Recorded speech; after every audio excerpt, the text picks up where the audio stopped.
welcome to the Asheville Design District podcast. I'm your host, Shonda Russell, and with me today is Donna Prinz. She is the owner of the Asheville Dream Team and Asheville Phoenix Properties. Welcome. Thank you. Thank I you appreciate it. being Thank you so much. So we have to start with the fact that you've been with Keller Williams for 24 years. 24 years, and that's honestly, that's huge because Pat and I started in 2000 in February together, so almost the same week. And we've been together this long. And what I understand is that if you're not related, you last about 6 years and then go your separate ways. And we've been together 24 years. So it's been fun. We've had a lot of fun. Wow. Yeah. So what do you attribute to that longevity and that teamwork? I mean, what's the secret sauce? You know what? We're such opposites. In so many ways, she and I are opposite, but in the important ways like morals, values, we're the same. So that's the crux of it. You have to have somebody that's different from you. Yeah. So that you learn new things. You know, you can't be, we were just talking about this at work, you can't be the smartest person in the room. You have to have people that know more than you do. And definitely at that point when I met Pat, she knew so much more about like the rental property management group. She already had that 3 years before I met her. And before that, she was in trucking. They had their own trucking agency. So, and I was working for the hospital and doctors, and then ended up in real estate. Wow. So, okay. Yeah. So, what differentiates you guys? Why do people come back to you? Who do you focus on serving? Oh, we'll serve anybody. Yeah. I mean, there's no limit. I mean, we'll do anything for anybody in real estate because everybody needs something. Yeah.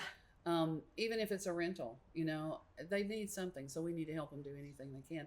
What sets us apart, I think, for me, is we love our people. We love our staff and we love our clients and we treat them like family. And that's what makes the difference. And that's really the crux of it. I mean, if you treat people like you want to be treated, then you're going to have a great business. Yeah, that's true. Yeah. And you were just saying you left an interview, you're trying to hire more, Yeah. so you're always growing. Yeah. How many people do you have on your team? I have 10 on the sales team, and I think we have 7 on the management side. Okay. Yeah. So what makes a great client? Because I think this is something I want to talk about more with folks because we deal with some of the same clients, of course, homeowners in this area. And what, somebody that you're like excited to work with. Somebody who listens. Oh. So when I get a seller, I do listing. I used to do buyers and sellers. Now we have buyers agents. And I love to give my buyers to my buyers agents. I'm at an older age now. I'll just say it. I don't want to get in the car and drive around to different houses. I love doing listings. It's my thing. And then I love doing recruiting to the team. That's also a wonderful piece of the action. Yeah. So I think just having a seller, and speaking of listings, a seller that actually listens to me and does the things to the house that I ask them to do. Paint the porch or get the carpet up and put down new flooring. Whatever it is to make the house pristine, because today people will not buy a home unless it's pristine. They do not want to walk. Yes, yeah. And they do, and so they want to walk in and not have to do anything. I think people's lives are so busy that by the time they get home, they just need a place to have peace. Yes. They want a sanctuary. Yeah, definitely. Exactly. Yeah. I mean, when I go home, that's what I want. Yeah. So I don't want to have a lot of things to do when I get home. So I think buyers today are looking for that. When they buy a home and they're paying top dollar for it, of course they want it to be pristine and up to speed. So I try to explain that to my sellers to get the best amount of money, the most amount of money. Please just do what I ask you to do. It will all come back, on the end. Right. Yeah. Yeah.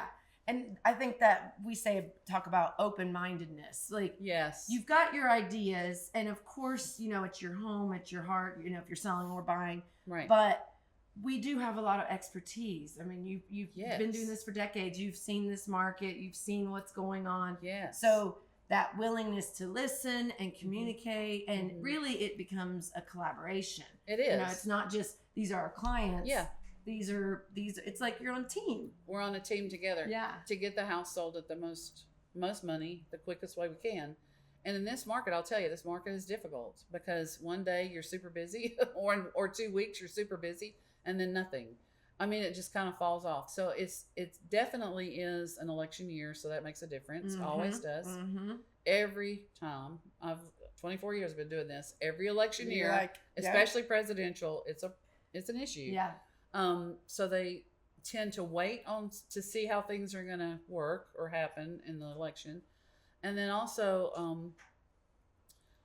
too, the interest rates have gotten people a little scared off. But what I'm going to say to buyers right now is you need to buy.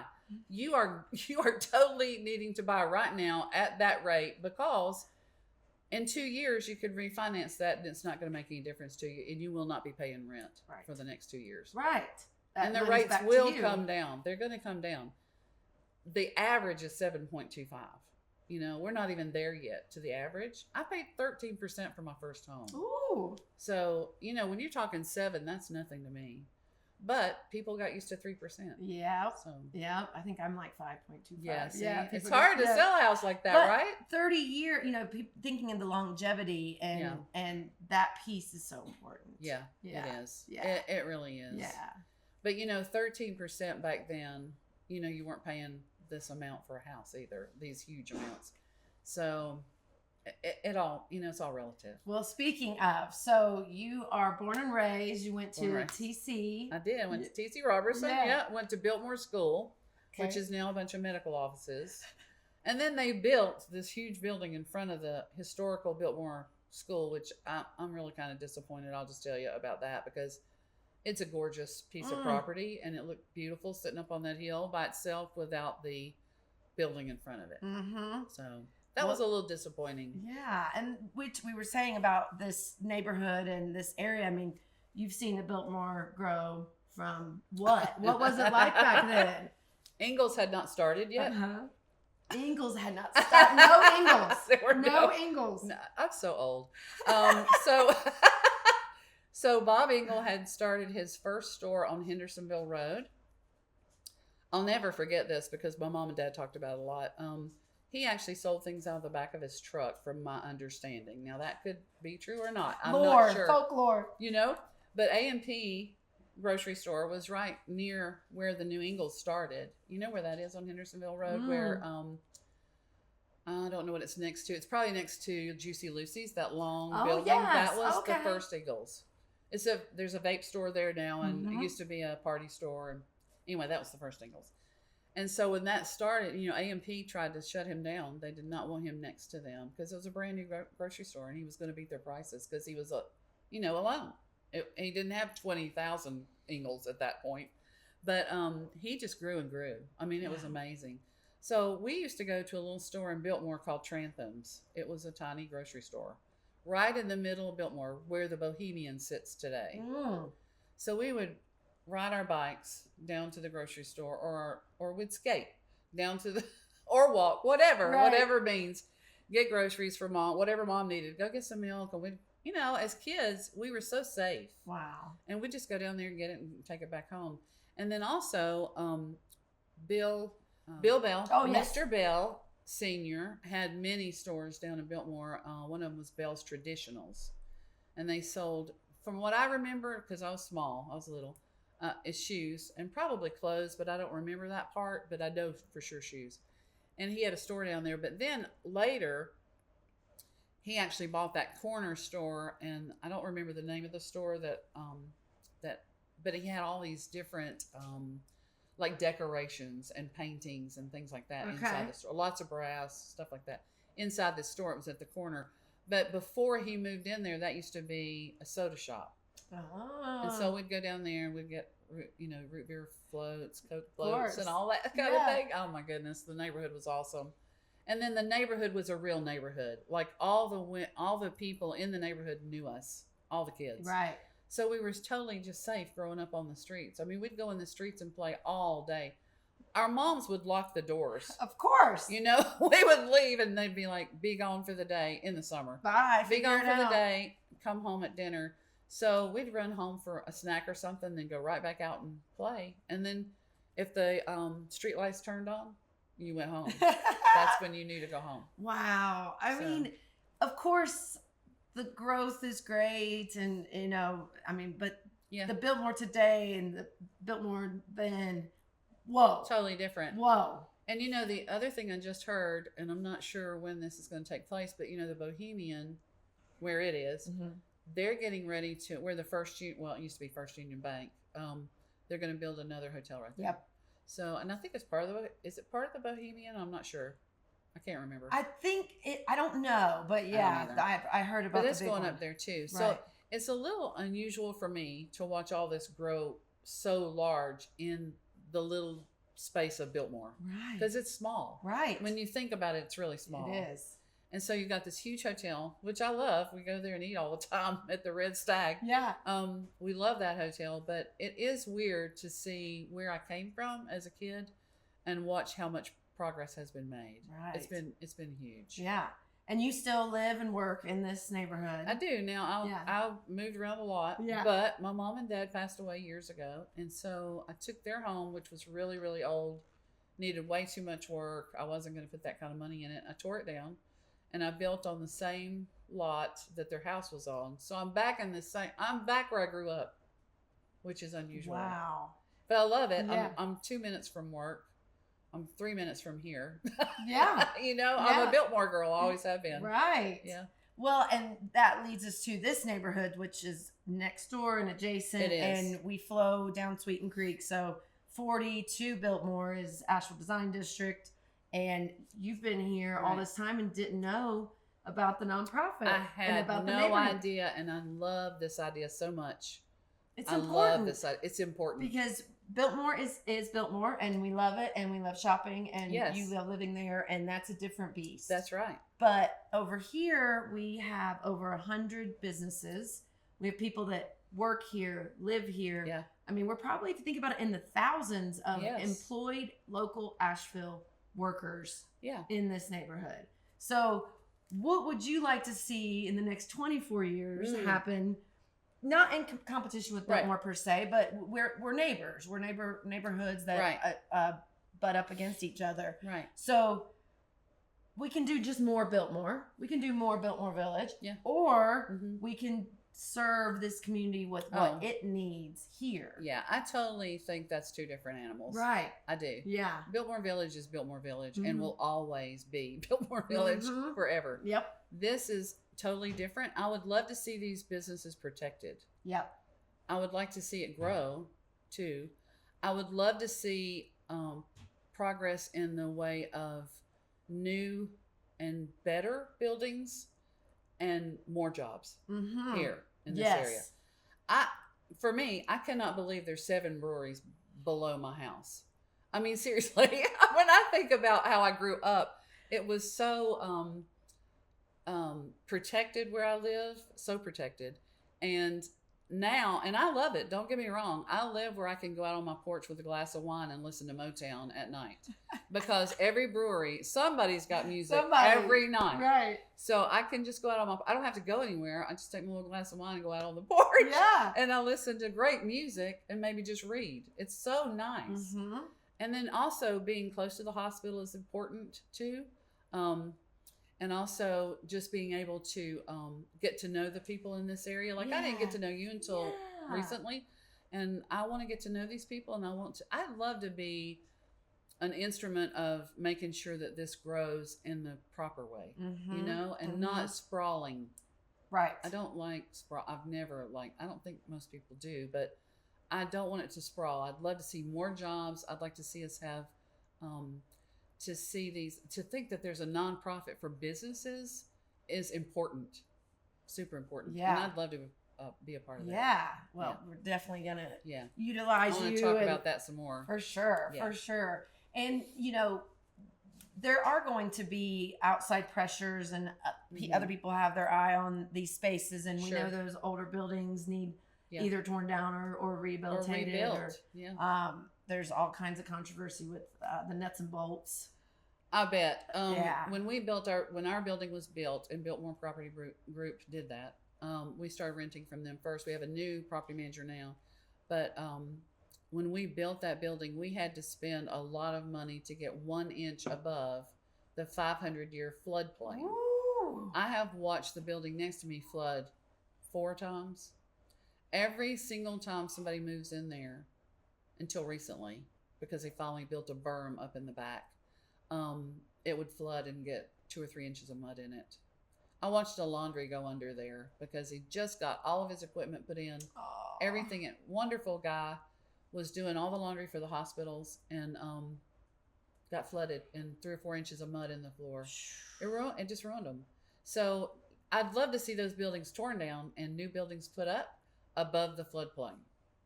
Because, Biltmore floods all the time. Yeah, it's nonstop. Yeah. And I have a heart for these old buildings and fixing them up. Yeah. But, yeah, I mean, that's not sustainable business for anyone. Not down there. No. I mean, those buildings really do need to be built to, up to par. Yeah. So that you don't flood. Right. So you can run your business forever out of it and not have to worry about that. Yeah. And they have done a good job. I will say this about the city. The city's done a good job about coming in and cleaning out the storm drains, because those were very bad, and the flooding was worse. So we now still at least need we still need measures. we do. like that we do. can't put so much onus on, especially a renter, somebody Yes. that's trying to start a business, own a business, That's grow right. a business. Yeah. Putting all that on them as That's right. renters. It's like all this weird stuff with landlords and this. It's just we got to have better We have to infrastructure have better. Yeah. for That's right. to prevent the flooding. That's right. Well, you mentioned a grocery. Yeah. I would love a little grocery over here. Wouldn't that right? be nice? We don't have Well, we have just a little Mexican grocery that just moved in our building, nice. which is nice. You can run Okay. in there and get a drink or whatever, like during the Okay. day. But that's nice. But yes, we need just a regular grocery out here somewhere. For Yeah. us. Mhm. There's not a lot of things for residents and all these workers. Right. That's You right. know, there's not enough restaurants. We That's could right. we could definitely have more restaurants. Oh, There's it'd not be enough. lovely to have some more restaurants here. Right. Mhm. So like the convenience kind of stuff, I think. Yeah. And you brought up an important point about sprawling. Having individual neighborhoods, Mhm. truly individual. I mean, even downtown, sure, Right. it's downtown, but South Slope's its own Yeah. neighborhood, Right. right? It is. And then you've got the Grove Arcade. So they're these little pockets, and we can do that here. We can protect this pocket, I love that right? so much. Yes. Yeah, It's very much like that. yeah. I think that's important. It would stand. It's a standalone. It Yeah, is. for It doesn't sure. need to be taken over by anything or No. somebody swooping in. I mean, you've been here forever. We talk about Jamie Daniels at Ernest next door. Yeah, She's right. 3rd generation. So there's Right. a lot of history here. There's So much There's a lot of history. people that have stayed, and Yes. it's like we need to serve you. We need Yeah. to serve you. This is your neighborhood. Isn't that wonderful? Yeah. So, and when you said that, I thought about my neighbors. There's so many neighbors that have been in those houses up Reed Street Mm-hmm. and Summit and all those places for years. I mean, 40, 50, 60 years. Right. A long time. Right. These people, they love their neighborhood, and it's a great neighborhood. You would think there'd be a lot of crime, but there's not. Mm-hmm. It's very safe. Mm-hmm. It is a little noisy for me because I didn't realize I was going to be hearing so many ambulances out of Mission or near Mission. Right. So that's a little different. Uh-huh. But I don't know. It's just a really special place. We have our neighborhood now has a group chat where we keep up with each other. And Oh, when we yes. see something happening, even in Biltmore, we tell each other about it. So that's amazing too. It'd be nice to have that with our business owners here because Mhm. things do happen. You know that. For Things sure. happen, and for us to tell each other about it would be a good thing. And supporting each other. Yes. You know, if you talked about you have some client events. Yes, I have So client events. We Yeah. want to support that and That'd be make awesome. sure everybody knows like this is what's happening in the Yes. district. You've got something going on. We support Yes. that. We have stuff going on. So that kind of channel of communication, I think, is crucial. It's crucial. And I thought about this yesterday when, I talked to you about client events a little bit. Right. And I would love to have that here at the furniture store in the courtyard because that's like the perfect place for this is our home. Yes. This is where we have been. Yes. Now, we haven't been in this building except about 5 years. Okay. But we've been on Sweden Creek for 24 years. Wow. We have never been inside, Wow. ever been inside the Keller Williams office downtown. Ever. The first office of Keller Williams was a 2-story home right outside the tunnel. And I think it's a fraternity or sorority house now. I don't know. But it was 2-story house and there was probably 15 of us when I started. And then now there's like 450 of us. So hardly any of the agents work in the office. It's mainly their assistants and people like that. But yeah, so I think that's pretty interesting Yeah. that it's grown so much over time. So those moves, tell us what was the impetus for each of those moves? Well, Because you're at number 5 right we're now? at number 1, 2, 3. 3. Okay. We're at 3. So the first one was a house that Pat actually owned. And it was a little house, but it had a little, like we call it the annex outside. It was more like a storage room. But we were there for years and just paid, rent to Pat. Mm-hmm. I mean, she gave us a great rent, and we just said, okay, this is what we'll do. That's how we started. Uh-huh. We started in the building downtown, the 2-story building, but we weren't there long till we decided to move into this house. And then we started growing a little bit. And I think we were there for probably 5-6 years, maybe longer. And then we moved down next to a Stitch in Time, the building that's now a dog grooming place. We moved there for years. We were there for years. And then we found this place coming open, Biltmore Property Group. We talked to them, and they were going to rebuild the building, tear it down, rebuild, and they did. And then we just started renting from them. Nice. We'd like to buy a building. To me, this is not the time to do that right now, only because the down payment that we'd have to have and the 7% on commercial, it's more than that. It's just not a good time for us. It's better to just pay rent for now. Okay. Yeah. I got to talk. But we're going to buy. Yeah. You need to talk to my friend Jennifer King. She is the only female senior SBA loan officer in town. Oh, need to talk to her. And she's amazing, and she wants all of us to own our buildings. I would love to own my own building. Yes. And we should have done that a long time. You know what? I think what happened was we just got so busy with work that goes by the wayside. It's like, we're working. Yeah, we're doing it. I'm serving people. I'm working. And you do that, and then all of a sudden you turn around, it's 10 years, and you're like, I should have bought a building about 6 years ago. I know better. I'm a realtor. I should be buying. But it is a different beast, the commercial and the residential. It's totally different. Sure. For sure. Totally different. Yeah. So we have the property management group as well. Mm-hmm. And he's got his name. His property management group as well, which is called Asheville Phoenix Properties. Mm-hmm. Just do that line over. Okay. We have a property management group as well, and that's called Asheville Phoenix Properties, and they manage about 550 rentals. Wow. And we're looking for more. So nice. Anywhere. What kind of tenants typically are you focused on? We don't care. I mean, just come in. We have to run you through the gamut, sure. Obviously. So we own a company called Asheville Phoenix Property. It's a property management company, and we actually manage about 550 properties, maybe a little more. I'm not sure. I'd have to check. Yeah.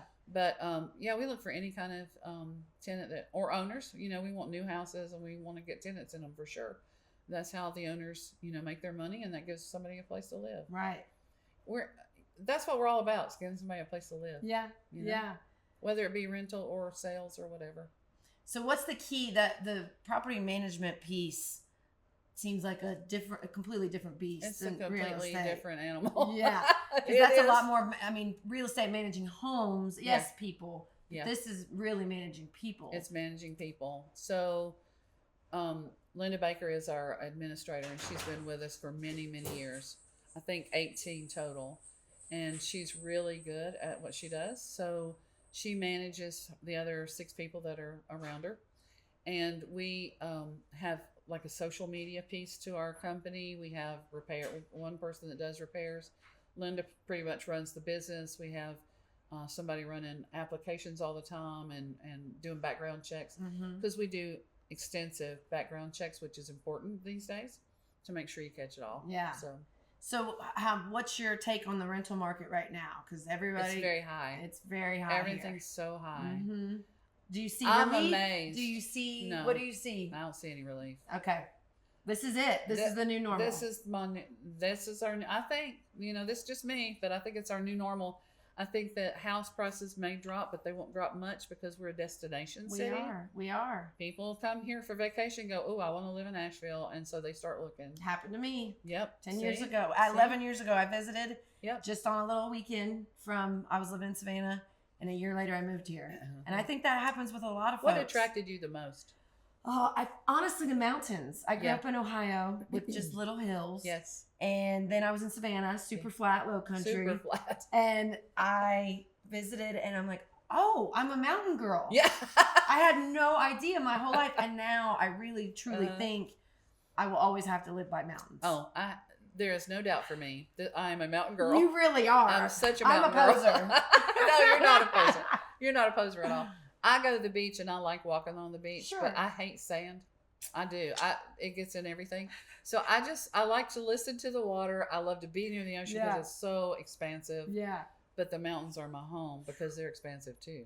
And these are And it's special amazing. mountains. They are special. Really special. They are. And the people here match the mountains. They're just good people. They're sweet. They're kind. I mean, for the most part, you always have somebody, but they're just sweet, nice people, and they're just good-hearted Southern folk. That's you know? right. Like you. Thanks. Thank you. But I love living here. I've always loved living here. I have traveled a lot. I would never live anywhere else. I love Ireland. That would be my second choice. But that would be it. That would be it. Yeah. Well, I love that you work right here, live right here, and are a voice and a champion for this community. Yeah, I would love to help with anything I can with y'all. I'm amazed that this has started. I love that idea totally. So Awesome. But I love this. I love the town. I love Asheville, but Biltmore's my heart. Love it. Yeah. Well, thank you so much for sharing your You're heart with us welcome. today and being with us. And You're welcome. check them out. We'll have the websites up for you guys to check out. Thank and you. always lovely to support like true local. And you've been here and you've seen it and you've survived and thrived and Yes. figured out how to tackle the beast that is this city. Yeah. It is. Thank you. Thank you.